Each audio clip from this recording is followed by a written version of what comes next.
Welcome back everyone to another episode of ShadeTV. My name is Marissa Hill and today we are going to be unboxing for the first time a spectacular running shoe on the channel. So today we will be discussing the Nike Zoom X Vaporfly Next %3 in the prototype colorway. Let's take a quick sneak peek.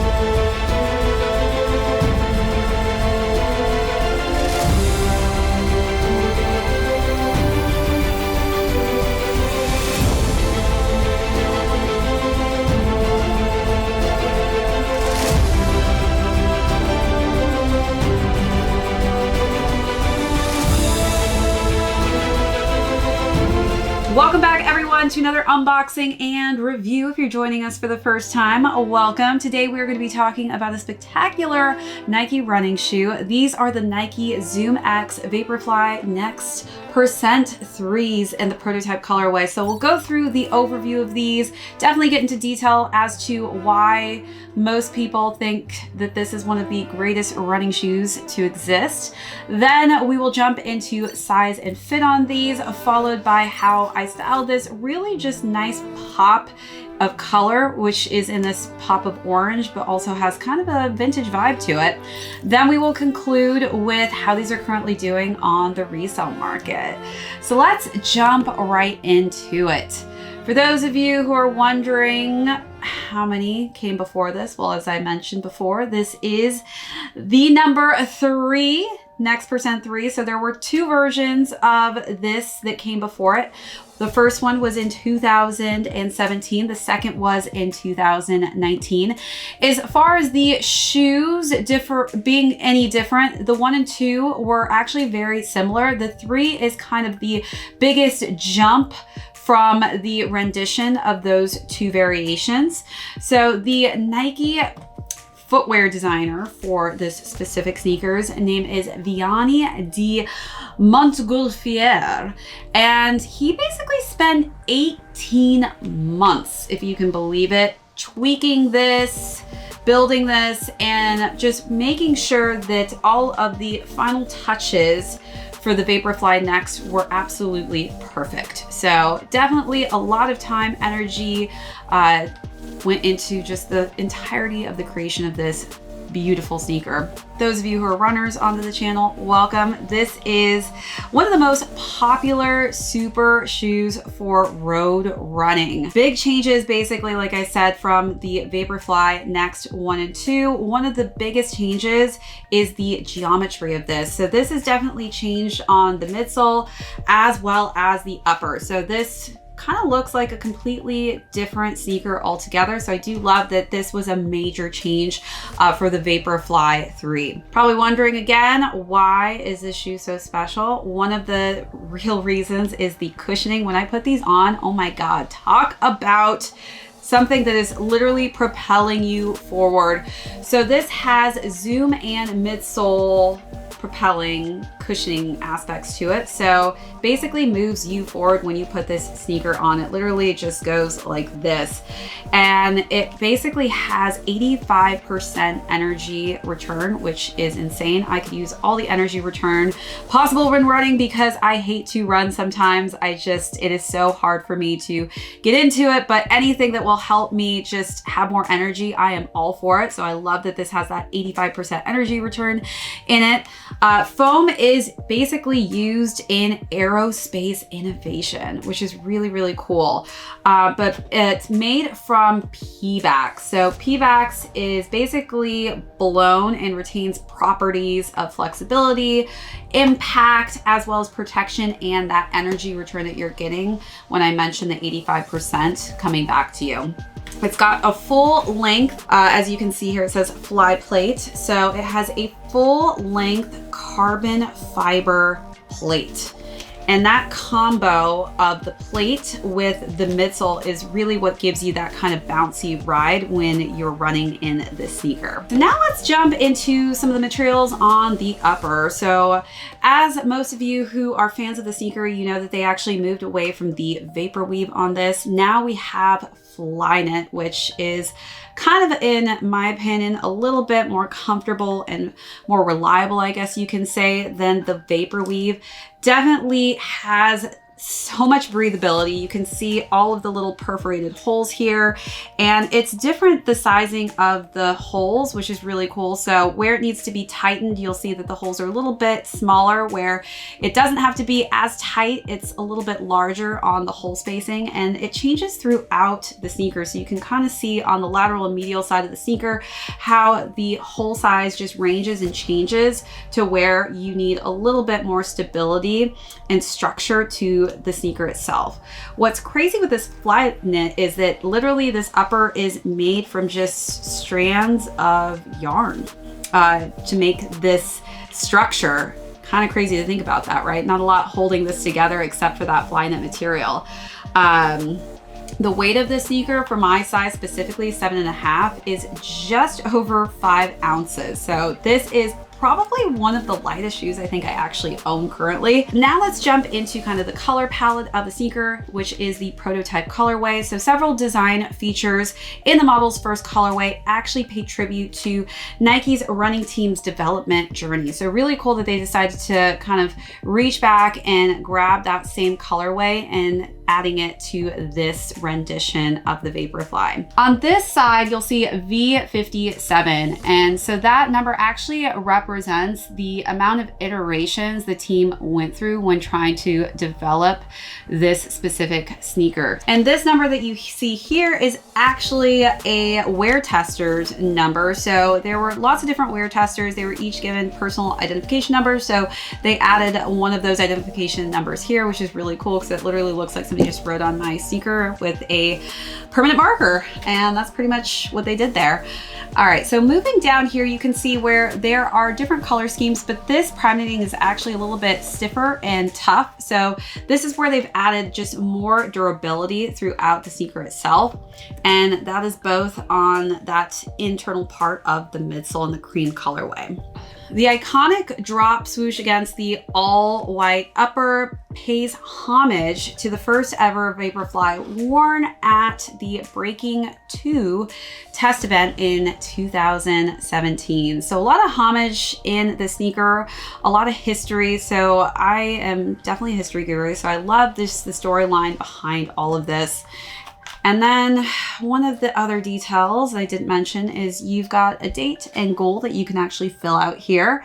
And the insole is in white and black. And then on this tongue on the insole, you've got a little number here, which is really cool. And then again, the insole is the same colorway. The outsole is also in a pop of orange as well as black and white. All right, so now let's take a look at some of those remaining details.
right, so let's take a look at this box. The box actually matches the sneaker perfectly with white, black, and orange. And then there's a quote inside from Bill Bowerman here. It says, a shoe must be 3 things. It must be light, comfortable, and it's got to go the distance.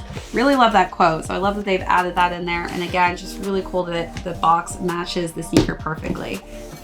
Now let's jump into size and fit. So I went true to size on this, and I would say I don't have a lot of extra space, but for a running shoe, I typically don't like to have a lot of extra room when I'm running outside or on a treadmill. So I would say stick true to size on this one, especially if you have high arch narrow feet. This is definitely a great sneaker for someone who has narrow feet like myself, especially someone with high arches. All right, so now let's jump into how I style this. Really just nice, fun pop of color. I know it's a running shoe, but definitely want to show you that you can also wear this as a lifestyle shoe as well. For this look, I decided to wear this cute little mini skirt with a just kind of printed black and white shirt. Definitely some simple color palettes for the clothes, which I think, again, just makes the sneaker more of a standout piece just because of those hits of that orange neon color.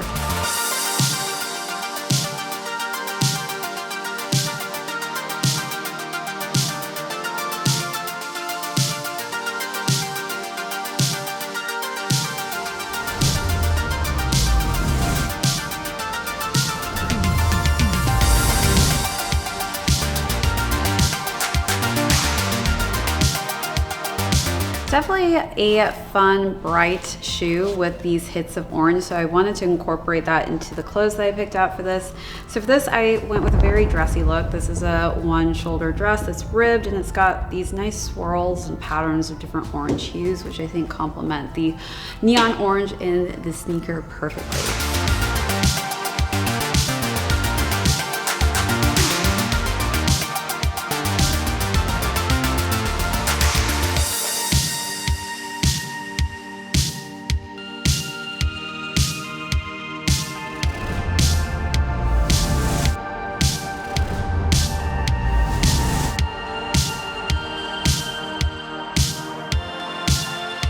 We were getting into some warmer weather, so I decided to wear this long maxi crochet dress over a white bodysuit.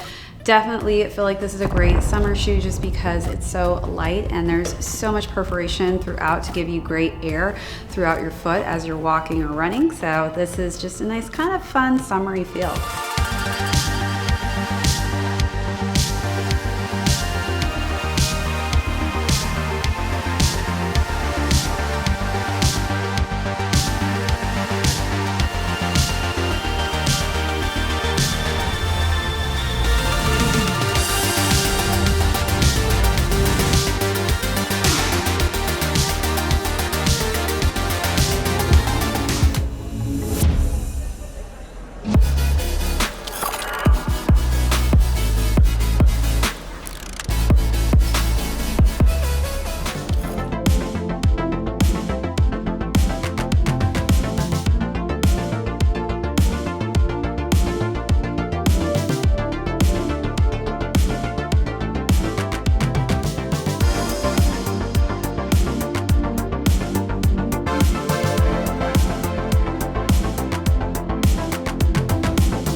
Now let's conclude with how insane these are doing on the resale market. So these retailed at $250 and they are currently going between $350 to $450. Definitely, I was so lucky to snag a pair of these. I honestly had no clue how lucky I was until I saw the price range just shoot up and I saw how fast these actually sold out online. So definitely a lucky person to have a pair finally in my collection. Always have been on the lookout for just an amazing running shoe, and I think this definitely is going to go down in the books as one of my best and probably my most favorite running shoe that I currently own today.